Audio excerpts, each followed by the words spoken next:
Boom, it's cover 2 time. Warren is here, and we're ready to talk about 49ers. Of course, 49ers versus Bears a little bit. We haven't got to get Warren's feelings on how that game went.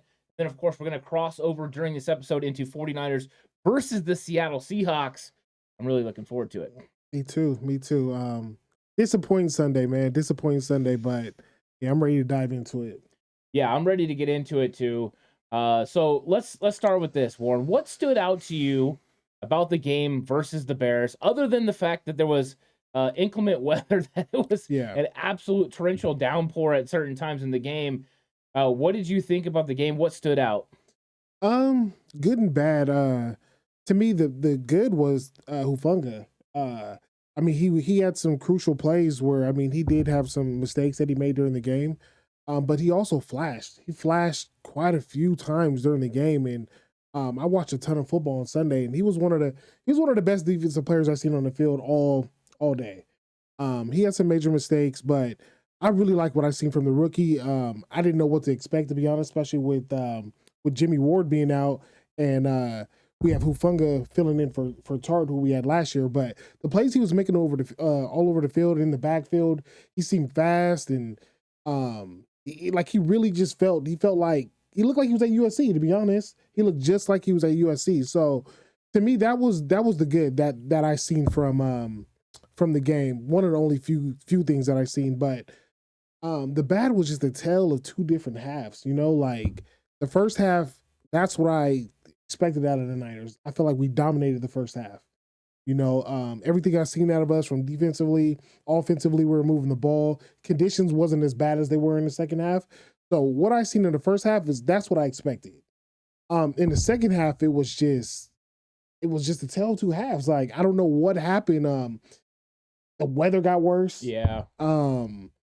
Sloppy play for all the penalties and stuff like that. Some of the penalties was warranted. Some of them we were just like, man, the ref got to swallow his whistle on that one. The Brandon Ayuk push off. Oh, and the way the penalties was called, it's like every time we had a penalty, it was killing momentum. Like it seemed like, okay, we're getting momentum, we're going to take control of the game again, and then we had another penalty, and it would set us back, and we just couldn't get over the hump. So for me, it was just a tale of two halves, and Talanoa Hufanga, to me, that was the one bright spot I could take out of this game. Yeah, and Hufanga, I'm going to get in a little bit to Hufanga because people have heard me talk about this game all week. I'm glad you got to talk a little bit about it, and I did think that the 49ers actually played better than, overall the score ends up indicating. There was a few things that were lack of execution, but you're right, the turnovers and penalties end up being, the kind of the end all of what happens, because it ends up being broken plays, and that's really the reason Chicago ends up winning this game. And then you look up in the fourth quarter, and Justin Fields has like 29 yards passing. The 49ers defense was dominant minus the penalties, and they were crucial. Hufanga was flashing in the first half, and of course, Daryl Moose Johnston was on commentary, and he was letting everyone know, and they were definitely pushing Hufanga. To me, Hufanga had moments where he looked, like he was a Troy Polamalu kind of player. The way he was, acting around the box and being able to help in run fits, the interception when he's in the robber. I thought those were great plays from him. But you're right, there's two plays that hang over his head, and both of them equal touchdowns. That's the touchdown to St. Brown on the post play where he acts like he's blocking and he works up. Hufanga gets caught with his eyes in the backfield and doesn't handle his deep middle responsibilities. And then also on the Dante Pettis touchdown, he goes across with a crosser with Dre Greenlaw. Dre Greenlaw ends up catching the heat for both plays because Hufanga was flashing earlier, but it wasn't Dre Greenlaw's fault. Greenlaw made enough mistakes, as far as like the face mask. That was a big mistake in this football game. But Hufanga looked good around the box, and I think it continues the conversation of the same things that we've talked about with Hufanga since he got drafted. Was he's going to operate really good in the box. He's going to be a good tackler. He's going to help against the screen game. But we still have question marks about how he handles coverage. We'll see if that gets fixed. Maybe it's an anomaly, and he just got caught up chasing a Justin Fields. That can definitely happen. But I thought the flash plays were nice. Now I need the consistency in coverage. Right, and like we talked about on the previous show, getting ready for the game, when you play a Justin Fields, you can't let him play sandlot football. Yeah, and that's what he ended up doing. When he's playing sandlot football, he's most comfortable. And in the second half, he was able to get out of the pocket, buy some time, And it's always, as a fan watching the game, you're just like, you hate those moments because he'll buy it just enough time and somebody's just wide open downfield. And that's exactly what happened. And out of all players, it had to be Dante Pettis. Oh, I know, right? I mean, I have no problems with Dante Pettis. I actually really liked him. So it doesn't bother me a whole lot. Did I want him to score against the 49ers? Absolutely. The one that it probably really smoked was Kyle Shanahan. Because Shanahan's probably like, dude, you didn't even run a good route. Right. You did nothing. You were just standing there. You know what I mean? And I think that's one of the most frustrating things. But you're right. Those are those BS plays that you can't allow happen. But that's one of the things that works when you don't score when you're supposed to. When you don't make the plays you're supposed to, when you don't play consistently, then what happens is you keep the game close, and then those kind of plays can hurt you. And then you're one turnover away from them taking the lead. And that's exactly what happened in this game. And that was why it was a little bit frustrating. One thing that came out of this, though, was Tashaun Gibson played really well. According to PFF, he scored an 80. And then now the 49ers have moved him to the active roster. Elijah Mitchell, of course, goes on IR. We'll get to the running back room later. But Gibson comes up, and it looks like Gibson's going to be the guy playing next to Talanoa Hufanga for the remainder of the time Jimmy Ward's out. How did you feel Gibson played, and do you think that you feel comfortable with him moving forward? I feel very comfortable with Gibson. As a whole, I felt like the defense played well. I mean, besides the sandlot plays, the scramble drill plays, where you can't really predict what's going to happen. Besides all that, I felt like the defense was sound on all levels. I mean, like I said, you had the big breaks where, he gets out of pocket and he just throws it up in the air and there's a guy wide open, broken assignment, stuff like that. I mean, that's going to happen when the play's extended and all eyes are in backfield trying to get to the quarterback. Yeah. So, honestly, with Gibson, I feel super comfortable. I'm not too worried about it. I mean, of course, I want Jimmy Ward back there. I mean, us Niner fans, we all do. Me too, but, I mean, against Seattle, I mean, it's going to be a tough test. I mean, going up against what they have at receiver. But from what he showed on Sunday, I'm pretty confident in what he can do. Yeah, I felt pretty good about Tashaun Gibson. I mean, early I was a little bit critical of him not catching the interception. But it's always one of those things where I've talked about consistency. As long as consistently you put yourself in the right situations like that. I mean, he drove on that ball. He ran that route for the receiver and gave himself an opportunity to make an interception. You can continually do that. More time than not, you're going to make that interception. So Did he miss one? Yeah. Would it have been big in the game? Sure. But when it comes down to it, at least he was in the right spot and he made a play on the football. Absolutely. Maybe the next time that happens, he's going to get an interception. So overall, I thought Gibson played well. I think he helped in run fits as well. And if you watch the Madden simulation, he had some huge plays in that. So obviously, he's going to have huge plays against Seattle, right? So, yeah, Gibson was overall a bright spot for the 49ers. I thought safety play overall was a bright spot, especially in and around the box. And Gibson understanding concepts of offensive concepts is going to be beneficial to this team, and a veteran leadership and helper to Talanoa Hufanga in that category. Now, we got to talk about the run game because Elijah Mitchell's out. He's going to be out for 8 weeks at least, and Kyle Shanahan said it could be 8 to 10 weeks. So the 49ers are playing some games with that running back room. Now let's talk about the running backs they already have. They have, of course, Jeff Wilson Jr., who went 9 for 22, which nobody was happy about. But then you have Jordan Mason, you have TDP. TDP didn't dress for the first game. Jordan Mason beat him out because of special teams. It looks like both of those guys are going to get an opportunity in this football game. How do you feel about this run game without Elijah Mitchell as running back one? Personally, I'm worried about it. From what I see with Jeff Wilson, he didn't look like the same guy he has in years past. So, moving forward throughout the season, I mean, 8 weeks without Elijah Mitchell. Elijah Mitchell was looking good. I was loving what I was seeing out of him, and we didn't see him all preseason. So I know you had got to see him in camp. So, and you spoke glowingly about him. Yeah. So to see him against the Bears, I was just like, okay, I like how Mitchell's looking. And then for him to go down, it's a blow. I think they're going to have to continue using Debo. They're going to have to continue using Debo in the running game because his vision and his speed is just something that we don't have in the backfield with any of the running backs. Agreed. So I think that's definitely something that we're going to have to do a lot going forward. Jeff Wilson Jr., I hope he could come into form. I don't know what's going on there. Maybe it was the weather. Who knows? We'll see against Seattle how he looks. I expect him he should be the lead back in this game. Um, and then Jordan Mason, I would love to see some of Jordan Mason. Let's see what he can do. Because I mean, in the preseason, the guy was tearing it up. He ran hard, physical, decisive. I would love to see if that translates to real ball when he's playing against ones versus ones. And then Price, he's gonna be active, so he's getting called up. Let's see what the rookie can do. So I don't know. I'm kind of nervous about it without Mitchell, to be honest. How you feeling? Yeah, I mean, this is kind of one of the same situations you dealt with last year. When Raheem Mostert went down, you thought you were going to lose that speed element, but Elijah Mitchell was fast enough Right. to be able to hit the holes. Now, he's even more explosive this year. He was easily going to topple 100 yards in this game. There was no doubt. And the 49ers probably would have won with Elijah Mitchell in there to help control everything that happens, because the difference between him and Jeff Wilson Jr. Is big because of the speed factor. When you get to the second level, Elijah Mitchell's already past those linebackers before they get there. Jeff Wilson Jr. is getting there at the same time. That's the amount of explosiveness that Elijah Mitchell has. There's only one running back on this team that has that kind of explosiveness besides Elijah Mitchell, and his name is Deebo Samuel, and he's a wide back. He's not even a real running back. But the explosive nature of Deebo, he's going to be asked to do some of those things. You're just going to have to count on him. And I think when it comes to the other guys right now, you're going to want to get them out there, but they're more volume guys at this point in their career.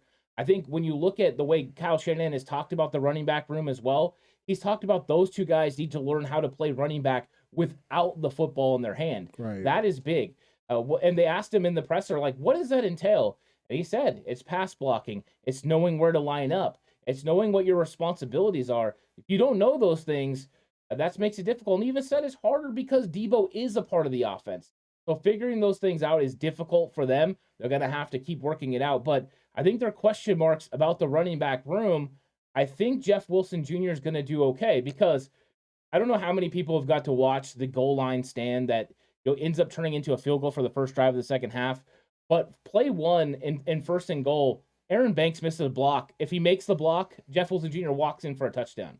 The second play, there's another missed block, this time by Jawan Jennings. If Jawan Jennings makes that block, he walks in for a touchdown. So those were the kind of things that Jeff Wilson Jr. is having to deal with. Jeff Wilson Jr. doesn't have the elusiveness that Elijah Mitchell does to make those plays. So I'm hoping that these guys are going to execute those blocks. And if they do, Jeff Wilson Jr. will be able to get the yards necessary. Is he ever going to do the things that Elijah Mitchell did? No. The only one that can do that is Deebo Samuel, which is crazy because he's a freaking receiver. Right. But the 49ers did add to their run game. They added a guy by the name of Marlon Mack, used to be with the Indianapolis Colts. In fact, it's weird because the 49ers actually traded the pick to Indianapolis that Indianapolis used on Marlon Mack when they went up to get Joe Williams way back when Kyle Shanahan wanted to get Joe Williams out of Utah. So interesting that the fact that works out. Mack was with the Houston Texans. He played against the Niners this year, of course, during that preseason game. What did you think about the signing of Marlon Mack? And when do you think Marlon Mack makes an impact, or does he make an impact on this 49ers run game? I love Marlon Mack. I've always loved Marlon Mack's game. Marlon Mack he's a physical running back, but he has the speed. He has breakaway speed to take it to the house as well. Ever since I've watched him, he's always been productive. And when he was hurt last year, I believe he was out for this season, 2020, right? 2020, he tore his Achilles. Yeah. And last year he was on, I believe he was in and off, or he was on Houston, correct? He was on Indianapolis. But he didn't get a lot of spin. I mean, when you have Jonathan Taylor, you're just not going to get that many carries. Right. So when it was surprising to see him like kind of not on a roster, and then when he got cut, I was just like, man, this guy he's uber talented. I love him. I would love to have him on the team.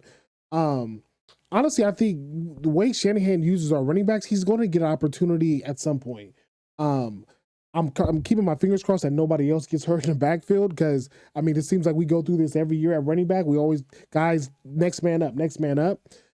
So I think, I mean, with him being with the Niners, he's going to get an opportunity at some point. Like I said, I hope it's not due to injury, but I love the guy. I would love to see him, in Shanahan's offense and see what he can do. But time will tell. We'll see what will happen. Yeah, I mean, he's a natural fit for Kyle Shanahan's offense. It was in 2021 that I was clamoring for the 49ers to trade for him when they had all the injury concerns.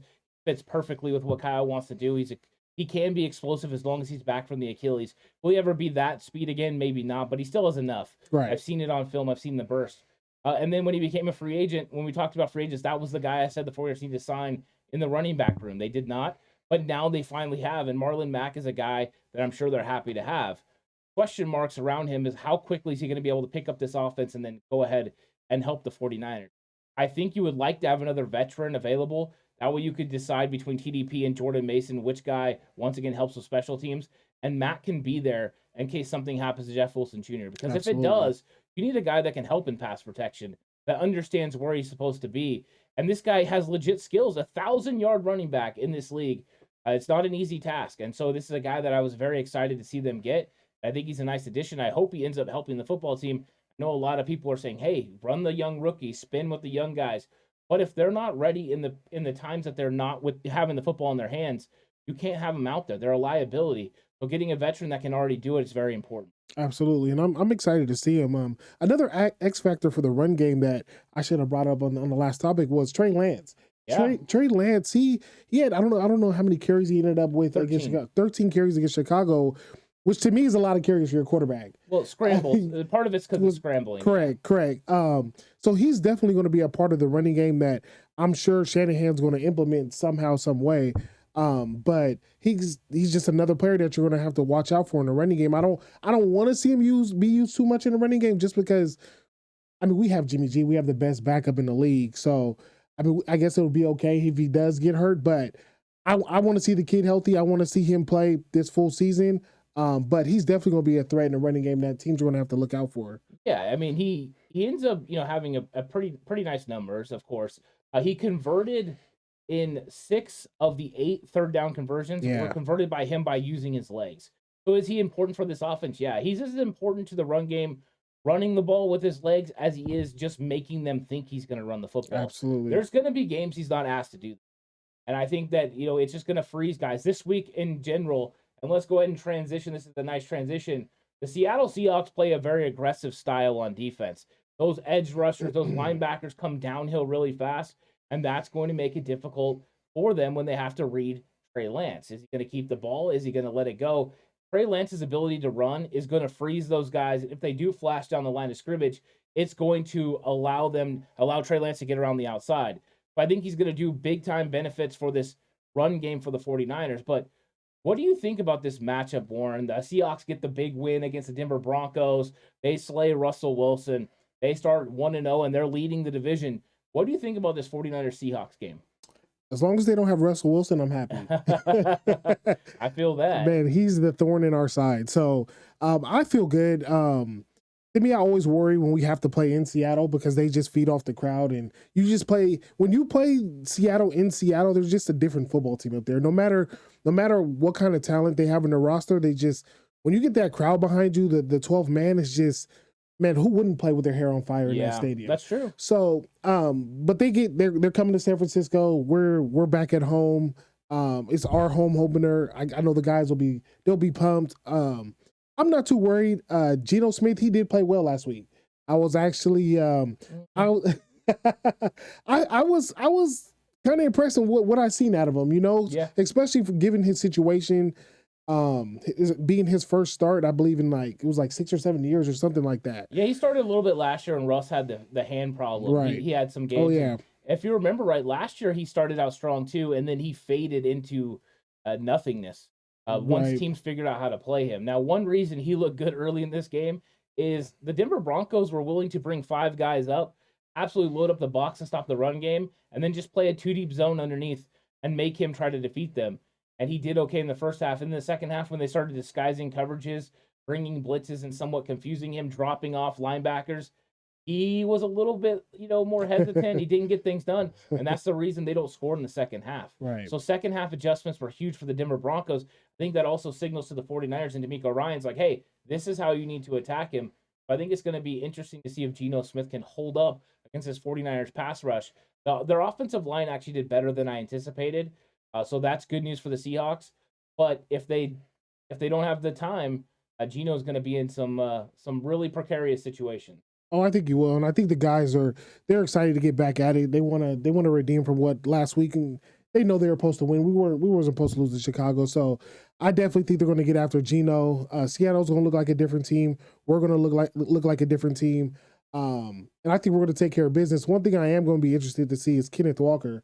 I believe he's going to play. He's going to be. I don't know if he's going to be the one running back for Seattle, but he's slated to get some run this week. So I'm kind of interested to see how he does because they've had issues in the running back field for a few years now, especially with can't think of his name. He ended up retiring. Chris Carson. Chris Carson, yeah. So I'm interested to see what they got in Kenneth Walker because they were raving about him. But honestly, I think the Niners are going to take care of business this week. We're going to get back on track, and we're going to fix those mistakes we were making last week. Yeah, they've got Rashad Penny, who's going to be, I'm sure, running back one. Kenneth Walker's been questionable. You're right. He's probably going to get a little bit of a spin in this game. They have some guys like Travis Homer as well. So they got a pretty eclectic running back group. Their run game is interesting. They go with a lot of heavy sets, loaded sets, which you can go check out over on Patreon. If you have our Patreon, I did a breakdown of the Denver Broncos versus Seattle Seahawks game, and a look at how the 49ers are going to attack them. So go check that out if you can. But yeah, I think the running back room's interesting. I liked Kenneth Walker a lot coming out in the draft. Yeah. He's somebody that can do it all. He can run the ball, he can catch the ball in the backfield. He's somebody I think is a dynamic pick. They had a few of those, including Boy Mafi, who I think was a nice pickup. He's not going to get that much spin, but he'll be a part of the rotation. And then they had some other guys as well. So I think they have an interesting team. And one thing that's interesting, Warren, is this matchup that the 49ers are going to have to deal with. It's the 49ers secondary versus Seattle Seahawks wide receivers. And they've got some guys. I mean, they got DK Metcalf. I almost called him TK Metcalf. DK Metcalf. He's going to be a big-time force. He's been a problem for the 49ers for a long time. They just got a pretty good wide receiver room, not to mention Tyler Lockett, Marquise Goodwin helping out as well, and then some pretty good tight ends because they got Noah Fant in the trade for Russell Wilson, and then, of course, they got Will Dissly. Yeah. So, I mean, they're definitely talent in the wide receivers. I mean, DK Metcalf is a top 5 receiver in the league. I'm not too worried about it, honestly. Like, if they had Russ, I would be like, man, like, I'm worried. I'm legitimately worried, because Russ, he just, let's be honest, he knows how to beat the Niners. Russ knows how to beat San Francisco. So, with Geno, I'm not too worried about it. I think we're going to get after him. Like I said, I think the guys are chomping at the bit this week. I think they're ready to get after it. And I think Geno's just going to be harassed all day. So I think they'll make some plays. I don't think this game, honestly, is going to be very close. I have possible prediction spoiler. Yeah, for a little bit later on. But I think the Niners are going to take care of business, to be honest. I mean, with Metcalf and Lockett, they do get my respect. But I mean, when you got the D-line that we have, and Geno's not Russell Wilson, I think they're going to get after him, and it's going to be a long day for Geno. So I got the Niners winning fairly easy, to be. I'm interested to see what that final score ends up being. Yeah, this 49ers secondary held their own against Chicago. I mean, does Chicago have a DK Metcalf or a Tyler Lockett? No, they don't. But you know what they have a bunch of? Marquise Goodwin. They have Darnell Mooney. They have a lot of speed with Pringle as well. Speed was not a problem for the 49ers. Now, could it have been the weather? Could have been. But you know what? 60% chance of rain in Santa Clara on Sunday. So the 49ers might be seeing rain again. That's crazy. So if it slows down speed, it might slow them down. Now, DK Metcalf is not a guy that changes direction very fast. I think that goes well for Emmanuel Mosley and Charvarius Ward. Ward is built on handling players with physicality. So him lining up against DK Metcalf is a good situation for the 49ers. And I think Emmanuel Mosley wasn't even challenged against Chicago because he absolutely locked down their receivers. To me, this is the best cornerback room the 49ers have had for a little while. Let's see if they can build on that. But we saw it at training camp. They competed every single day. I think the bigger question marks, and that's why I said 49ers secondary for this, is that safety room. Because if you get into some weird matchups, which Seattle will present by the way they go with formation and personnel, you could get some bad matchups with those tight ends, including Noah Fant, on some of our safeties. I think that's bad for Tashawn Gibson and also for Hufanga. We don't want them in man-up situations. We also don't want them covering them deep in zone. So down the seam is bad. But let's see how the 49ers go ahead and try to get after Geno Smith to eliminate the potential of those matchups hurting them. The other one is Sam Womack playing in the nickel corner spot against Tyler Lockett. Oof. To me, that's going to be fun to watch, and it's going to be a real test for Samuel Womack. Lockett can change direction. He's a very savage and savvy veteran. This he can be scary. So I want to see how Womack matches up, how the 49ers scheme it up to try to keep some of the pressure off. And all the while, I think it would be smart for D'Amico Ryans to protect his safeties and bring blitzes to make sure Geno Smith has to unload the football earlier than he would like, and then the 49ers corners can squat on some of these routes. Yeah, it's going to be interesting to see if Geno can make those throws with pressure in his face. Yeah, because I think pressure is going to be in his face all day. He's gonna have to make plays. I fully expect the Niners to shut down the running game like they did last week. I mean, they completely shut down the Bears in the running. It was non-existent, especially in the first half. yeah. So and nobody really in Seattle's backfield really scares me from a running back aspect. Like I said, I'll be interested to see what Kenneth Walker does. But just looking at the names, I'm like, we should take care of the business against the run. But Tyler Lockett definitely does put fear in me. I mean, the guy he's a playmaker. You know, he especially on the deep ball, like he could. I mean, the guy gets behind safeties, gets behind corners.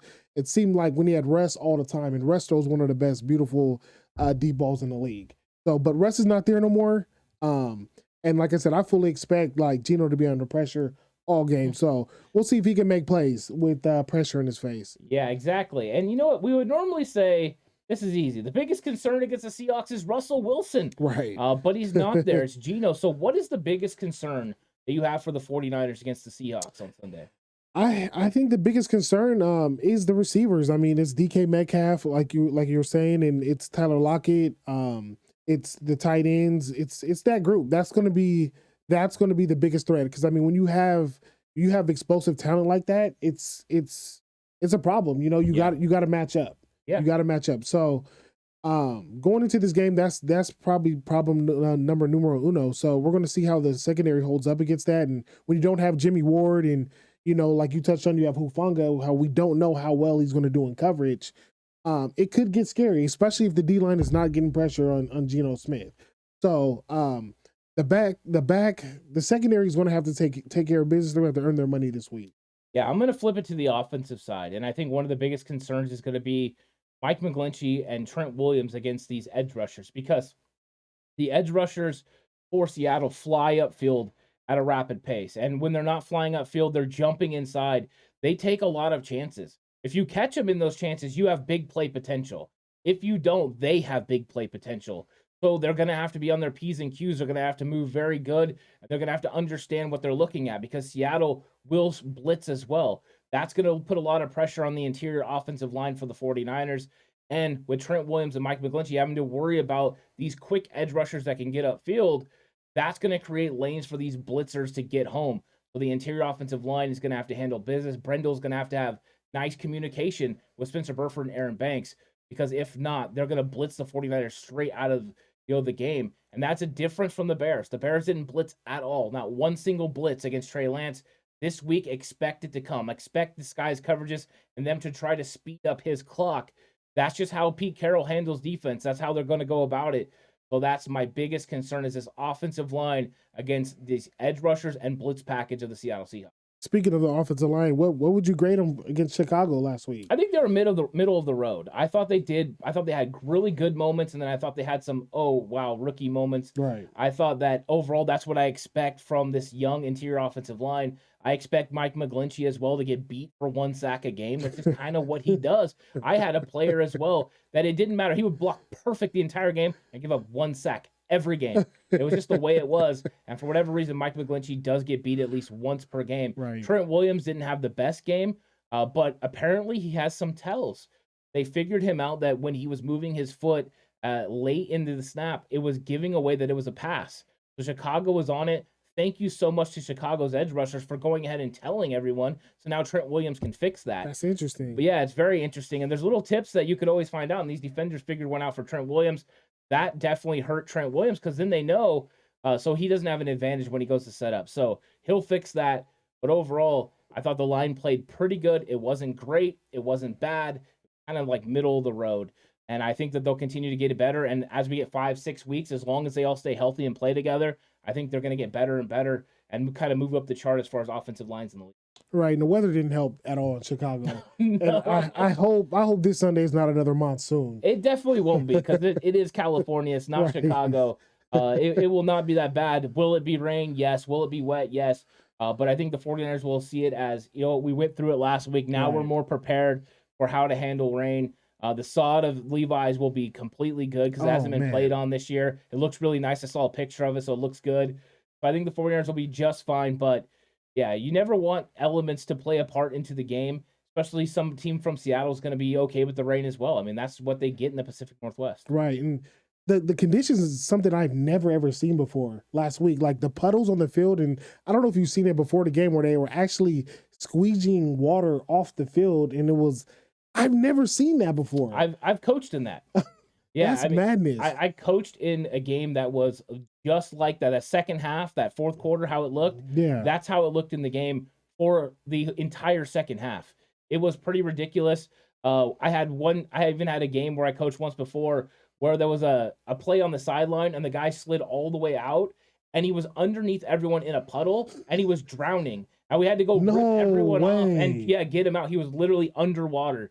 So yeah, sometimes, especially with the natural grass fields, you get like little puddles and stuff that get pretty deep. Right. And then all of a sudden you have guys that are underneath piles and stuff that, hey, they can't breathe. I've never heard of that before, but you would think like with the NFL field, they have some type of drainage system. They do. You know, but all the turf fields have drainage systems, all the grass fields have drainage systems. Right.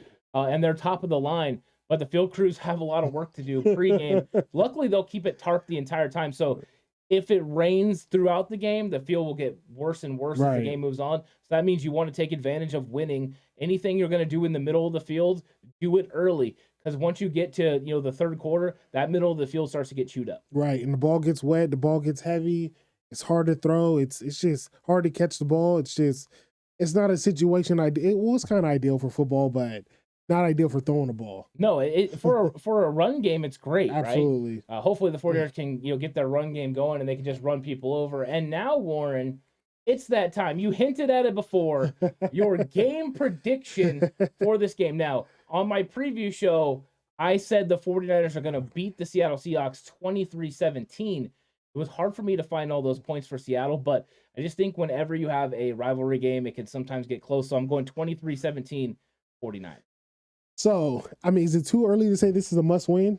I think it's too early, but a lot of people would argue if you go 0-2, it's harder to make playoffs. I think it's like 70% of teams make the playoffs if they're 0-2. 0-3, it gets really difficult. Right.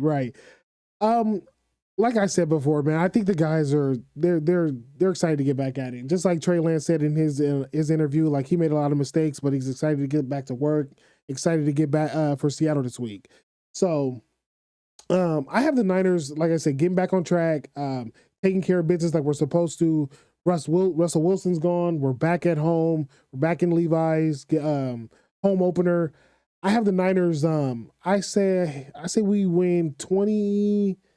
I got 28-13. Ooh, okay. That's a nice victory. Yeah. I mean, Vegas would somewhat agree. I know the line has been 9 to 10 points, like around there. So, that's a big victory. 28-13. I think everyone feels good about their 49ers after that. 1-1 headed into Denver. I think you're feeling good because you're tied for the NFC West lead if you get that victory. So I like that, Warren. I hope your score happens and my score doesn't because I prefer the bigger win. I'm just hoping for a W. I mean, to open the season like that off a loss, it's always tough. Like a couple years ago when we opened the season losing the I believe it was the Arizona. It came down to the last drive. Yeah. So it's always tough to open the season with a loss, and all the fan bases is talking. Everybody feels like their team's going to the Super Bowl. So, and then to lose to the Bears of all teams. So, I think the Niners are going to come out and then they're going to look like the Super Bowl team that we expect this week. That's what I want to hear. That's what I want to see. I want to see them bounce back. I think they can do it as well. It's going to be a fun one for sure. Thank you all for watching this episode of Cover 2. Warren did a fantastic job. I really got a lot of insight from that. And also later today is going to be an episode of What's Good with Jay in the Bay. Check that out. He's going to be going over his 5 big things the 49ers must do to defeat the Chicago Bears. And then tomorrow, Saturday at 11 o'clock, watch the What's the Game Plan video where I get more into the X's and O's about how the 49ers are going to attack the Seattle Seahawks. After all my film breakdowns, after everything that happened going through it, that is the finality of it. And then, of course, after the game, join me for the game reaction show. It's going to be a lot of fun. We're going to talk about the 49ers' hopeful win against the Seattle Seahawks, getting back to 1-1. But join me for that. It's a lot of fun. So thanks, everyone, for watching. We really appreciate it. Warren, another great episode for us. we're just grinding these things out. Yeah, we are, man. I hope next week we're back on after a W. Yeah, that's what I'm saying. Next week, a lot more smiles and a lot more fun because we're talking about a lot of great performances. Thank you guys so much for watching. We'll catch you guys on the next one. We're out.